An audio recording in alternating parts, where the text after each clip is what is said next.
And Russell, don't get it messed up.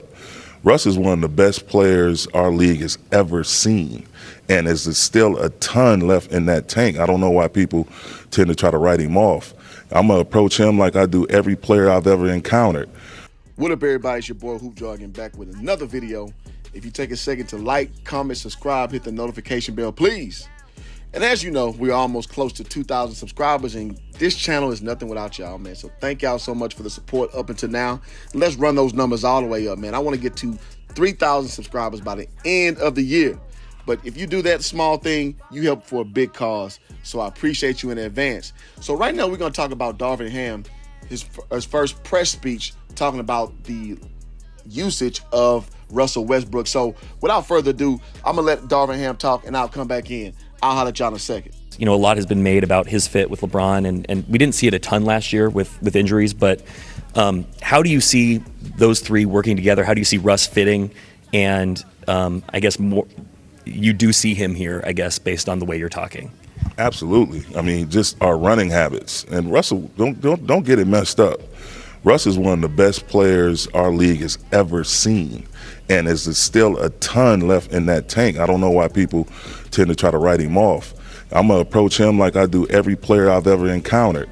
We're going to talk about our running habits with the ball, without the ball, and again, the team, the rhythm of the team, and trying to establish a rhythm with LeBron, Russ, AD, and again, share the load defensively and offensively.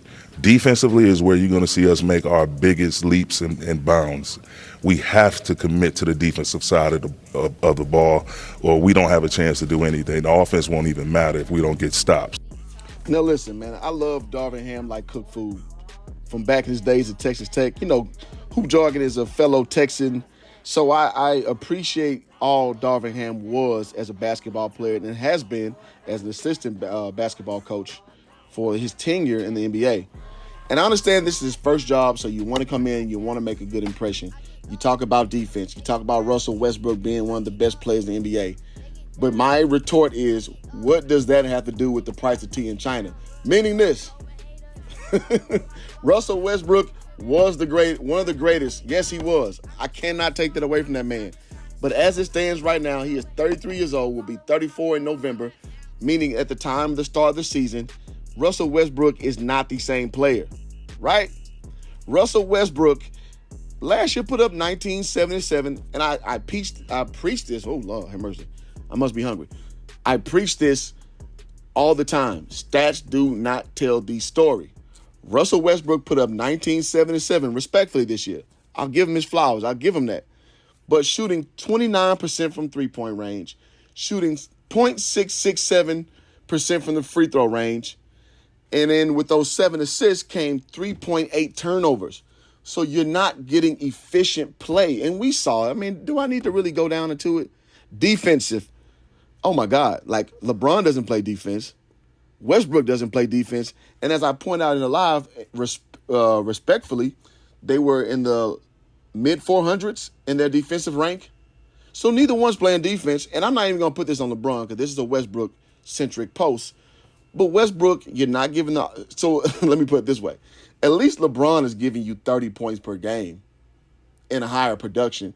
Westbrook is giving you this mini version of himself with a lot of turnovers, a lot of bad play. I think Skip Bayless threw this stat out. He was at 35%. He was missing dunks at 35%. Like, those are gimmies. If y'all don't know what dunks are gimmies. So he's having problems with a lot of parts of his game. So to lament about what he used to be, that's irrelevant to where Russell Westbrook currently is. I'm just saying, man, I know my Westbrook stands, y'all going to have the pitchforks coming at me. That's fine. But I live in reality. And for receipt's sake, I put on here, I'm not Johnny come lately with this, when 9 months ago, when the Lakers, or 10 months ago for that matter, when they signed Russell Westbrook, I said on this channel first that it will not work. It will not work. We saw what happened. Russell Westbrook looking like he's out there on the island because he's not tuned in. His jump shot is not at par. We all saw it at Staples. You know, I live out here in L.A. We saw him shooting shots. People are like, no. When have you ever seen something like that? And I don't want to be hyperbolic. I just want to be straight up and down about this situation. When have you seen something like that? So I admire Coach Ham coming in and being lofty with his goals. I know that he knows that we cannot move Russell Westbrook. So you'd be better suited to try to ingratiate or basically invigorate his want to be a part of what you're doing. Because I got to say, it feels a little bit like they're trying to hang the brother to dry, because I don't think that this team is good enough on any level to compete. We don't have any draft picks. We're old.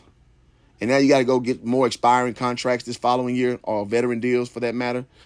We just don't look good, man. It doesn't look like there's anything that we're going to build from. So I understand what Coach Ham is doing, and I hope this doesn't ruin his reputation starting off, because y'all got to understand, Coach Ham was our fourth selection, so nobody wants this job. So I hope I'm wrong, because I'm Lakers before anything. I just don't see it, guys. Y'all tell me if I'm tripping. Hoop, I'm out. Peace.